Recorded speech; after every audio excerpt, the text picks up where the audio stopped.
This is The Space Shot, Episode 6, for May 20th, 2017. Cry havoc and slip into the clouds of Venus.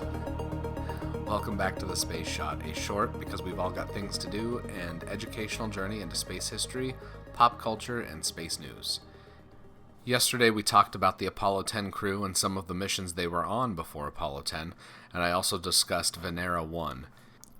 In keeping with the Venusian theme, we're going to be talking about a past NASA mission to Venus and a future mission concept called HAVOC.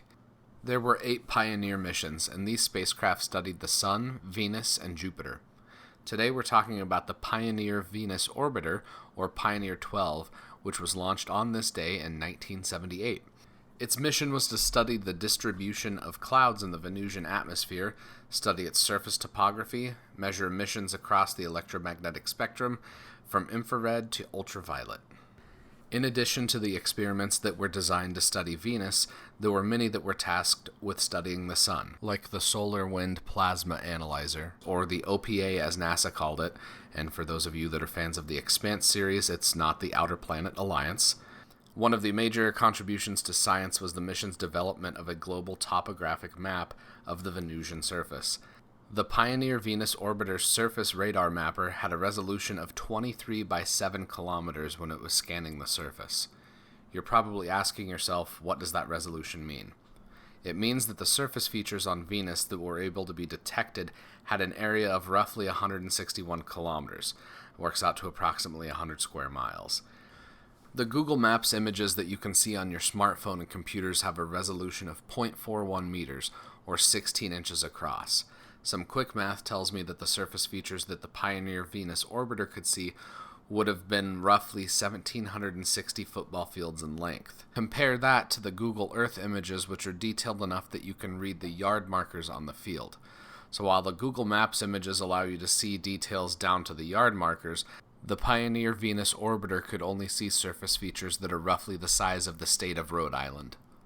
This mission would operate from the launch in 1978 until October of 1992, when the final set of data was returned from the orbiter before its entry into the Venusian atmosphere.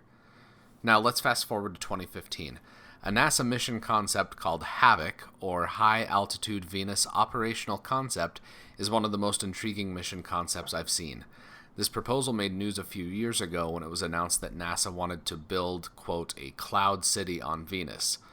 Well, the truth is that it's a little less Star Wars Cloud City with Carbonite and Lando Calrissian and more shiny silver robotic airships flying around Venus. At least at first. Doctors Dale C. Arney and Christopher A. Jones with the NASA Langley Research Center wrote in the introduction to the mission concept that, quote, humans are on their way to becoming a spacefaring civilization, and Venus presents an intriguing destination for humanity's journey beyond Earth. The atmosphere of Venus is a suitable environment for both further scientific study and future human exploration. 50 kilometers above the Venusian surface is one of the most hospitable, Earth-like locations in the solar system. The pressure, density, gravity, and radiation protection are all similar to Earth's surface conditions. I don't know about you, but that intro sounds like one of the best travel brochures for anywhere in the solar system. While the surface of Venus is extremely inhospitable, the decades of data we have on the Venusian atmosphere tells a different story once you're up in the clouds. The HAVOC mission would explore Venus from the air, allowing for the mapping of surface features in greater detail than ever before. Being able to study the atmosphere of Venus in situ would give scientists the ability to gather more information than has ever been possible with atmospheric probes. Right now, HAVOC is still a mission concept, and until there's more funding to get this mission on the books, it's unlikely we will see much more come of it. As a fan of the Expanse novels, I love the idea of an extended mission in the Venusian atmosphere. I just hope we don't find any evidence of the protomolecule once we get there. Now that the Space Shot is available through iTunes, I would be thrilled if you could write a review for the show. Right now is a critical time, especially with how iTunes determines rankings, so any type of rating you could give me, good, bad, ugly, I'll take it all. Just please leave a review on iTunes. Share this episode on Facebook, Instagram, Twitter, wherever you connect with your friends and family.